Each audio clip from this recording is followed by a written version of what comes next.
L'esprit de la rébellion. Ah, ma soeur, si tu es rebelle à ton mari, tu dois être délivré de cet esprit de rébellion. Mon frère ou ma soeur, si tu es rebelle à l'autorité, à ton patron, tu ne veux pas recevoir les ordres, tu dois être délivré de cet esprit de rébellion. Bref, la rébellion à l'autorité. Si tu es rebelle, enfant, à tes parents, il y a un esprit de rébellion qui est à l'œuvre.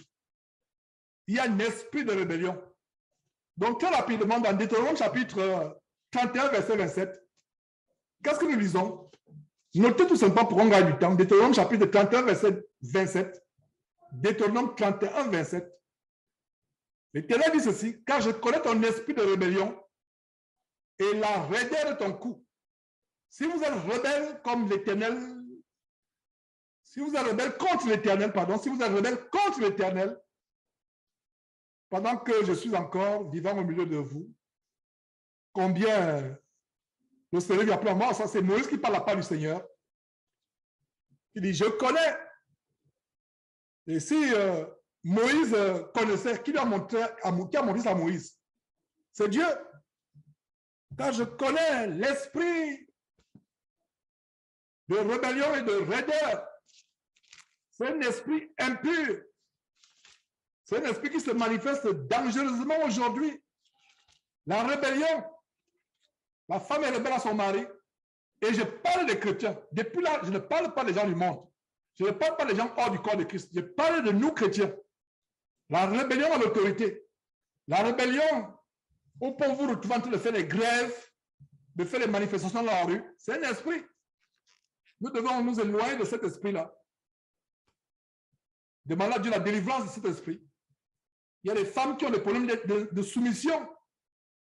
Et il y a tout un courant, un mouvement contemporain, le féminisme. Qu'est-ce qu'est le féminisme? C'est cet esprit de rébellion. Dieu a dit que la femme a pour chef l'homme, mais le monde en sait autre chose. L'esprit de rébellion amène les gens à penser que la femme peut monter sur un homme, par l'autorité sur un homme, porter le pantalon physiquement et figurativement dans le foyer. C'est un esprit de rébellion. Les enfants aujourd'hui qui se rebellent à leurs parents, dans l'Ancien Testament, un enfant qui était rebelle à son père, à sa mère, à ses parents, on l'amenait dehors, on le lapidait. Mais aujourd'hui, nous sommes dans la grâce. Nous ne pouvons plus faire de telles choses. Mais dans l'Ancien Testament, un enfant rebelle à ses parents, on le lapidait. Pourquoi? Dieu a en horreur de la rébellion. Donc, sœur, tu te rebelles à l'autorité de ton mari. C'est la mort. On a perdu une seule d'élément qui s'est rebellée contre l'autorité d'un berger, Martin au Cameroun. La sœur Mesmine. Ne voyage pas. Ainsi par l'Éternel, ne voyage pas. Elle s'est rebellée. Dieu a envoyé tous les signes possibles pour la protéger, pour lui épargner la mort. Le berger a dit, elle a méprisé le berger. Et il y avait l'esprit d'égarement aussi. Regardez comment ça va en dedans. Non seulement il y a eu dans le cas de cette sœur, je reviens sur elle pour vous montrer les esprits qui sont manifestés. L'esprit d'assoupissement, l'esprit d'aveuglement, l'esprit de parti. Ne plus sur le berger, aller sur une sœur qui l'a entraîné. Regardez, je reprends. Dans le cas de Mesmine, il y a l'esprit d'aveuglement, l'esprit d'assoupissement, l'esprit de parti, de division et l'esprit de rébellion. C'est pour ça que vous avez dit que cet esprit travaille en gang. Voilà comment ça a entraîné sa mort. Les esprits ont une stratégie. Dans le cas, comme dans le cas d'Achab qu'on a vu avec le roi Achab, comment l'esprit se présente devant l'Éternel. Et l'esprit dit à Dieu la stratégie qu'il va utiliser. Point par point. Dans 1 Roi chapitre 22, à partir du verset 21, l'esprit donne à Dieu la stratégie. Les esprits sont des êtres, des entités spirituelles intelligentes, avec des stratégies, avec des stratèges, des stratagèmes. Donc l'esprit de rébellion est dangereux. Si tu as l'esprit de rébellion, ma sœur, repens-toi. Si tu as l'esprit de rébellion, mon frère, repens-toi. La rébellion à l'autorité du berger, à l'autorité de l'ancien dans l'église. La rébellion à l'autorité du patron de ton maître. La rébellion entraîne la mort. Pourquoi tu es parti là-bas? Remets-toi là où tu étais. La rébellion, s'il vous plaît. Ah. La rébellion à l'autorité. Mes frères et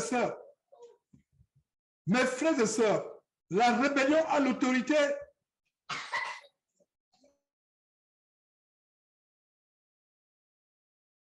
La rébellion à l'autorité.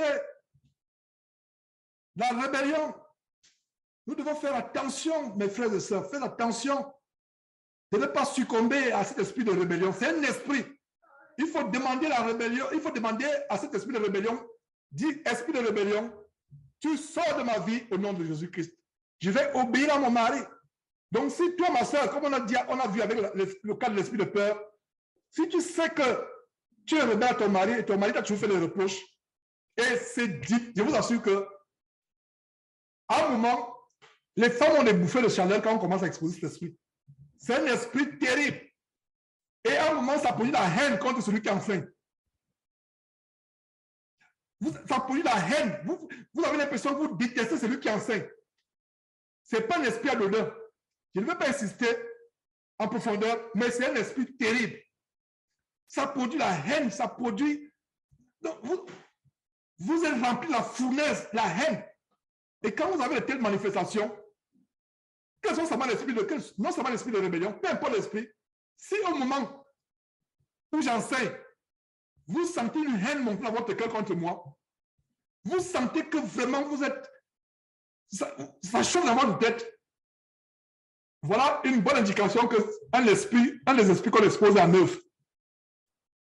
Et si vous ressentez cela, chassez-le au nom de Jésus-Christ. Surtout la rébellion. Une femme qui est rebelle à son mari, qui veut faire à sa tête, c'est l'esprit de rébellion qui est derrière. Et malheureusement, cet esprit est dans les églises, dans les assemblées, dans la vie des chrétiens, dans les couples chrétiens. La rébellion aux parents, la rébellion à l'autorité. Nous devons nous débarrasser de cet esprit de rébellion au nom de Jésus-Christ. Dieu a en horreur la rébellion. On a vu l'exemple des serpents brûlants. Beaucoup ont été tellement choqués dans la démonstration, vraiment tellement imagée que j'ai faite, la description imagée des serpents brûlants. C'est à cause de quoi? La rébellion. Regardez quand ils ont fait le veau d'or. C'était quoi? La rébellion. Et comment Dieu les a punis par la main des Lévites qui ont tué plusieurs, des centaines par l'épée. Dieu a en horreur la rébellion. La rébellion, c'est un esprit.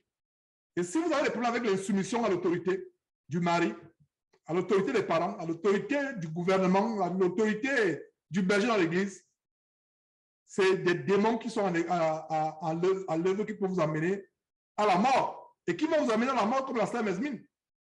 Voilà un bel exemple, illustration de comment les esprits de rébellion sont dangereux.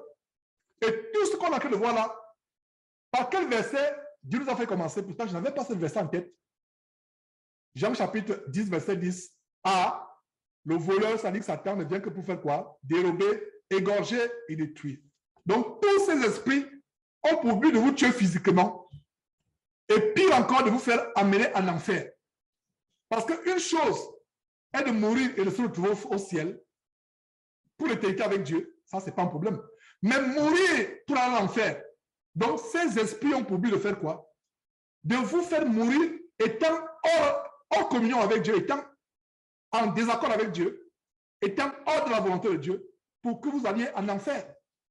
Voilà l'esprit de rébellion. Et voyons un dernier verset sur l'esprit de rébellion. Éphésiens chapitre 2, verset 2. Qu'est-ce que nous voyons? Il y a un esprit qui agit dans les fils et les filles de la rébellion. C'est un esprit. Donc, moi, votre frère, je n'invente pas ces choses. Je vous donne la parole de Dieu. Éphésiens chapitre 2, verset 2. Selon le trait de ce monde, les gens qui marchaient autrefois, les chrétiens qui, dans les temps passés, marchaient selon le trait de ce monde. Nous sommes à Éphésiens chapitre 2, verset 2. C'est facile, Éphésiens 2, 2, chapitre 2, verset 2. Qui, autrefois, marchaient selon le trait de ce monde, selon le prince de la puissance de l'air. Le prince de la puissance de l'air, c'est qui? Voilà un des noms de Satan, le prince de la puissance de l'air. Et de quoi? De l'esprit qui agit dans les fils de la rébellion. Voilà la révélation. Il y a un esprit qui agit dans une sœur en Christ qui est rebelle à son mari. Il y a un esprit qui agit dans les enfants qui sont rebelles aux parents. Il y a un esprit qui agit dans un employé, un travailleur qui est rebelle à son patron. Il y a un esprit qui agit dans toutes sortes de rébellions, y compris la rébellion à l'autorité. Il y a un esprit qui agit. Même au temps d'Abimelech, comme on a vu, Dieu a envoyé un mauvais esprit pour que le peuple à Shichem se rebelle contre Abimelech. C'est un esprit de rébellion.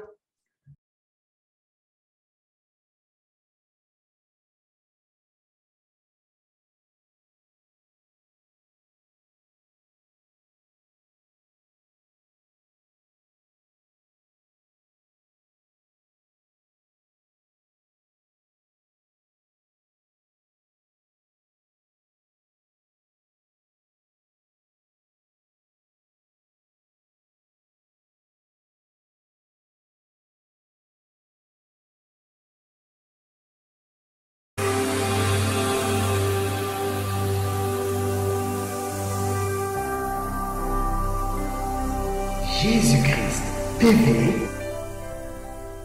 vous connaîtrez la vérité et la vérité vous affranchira.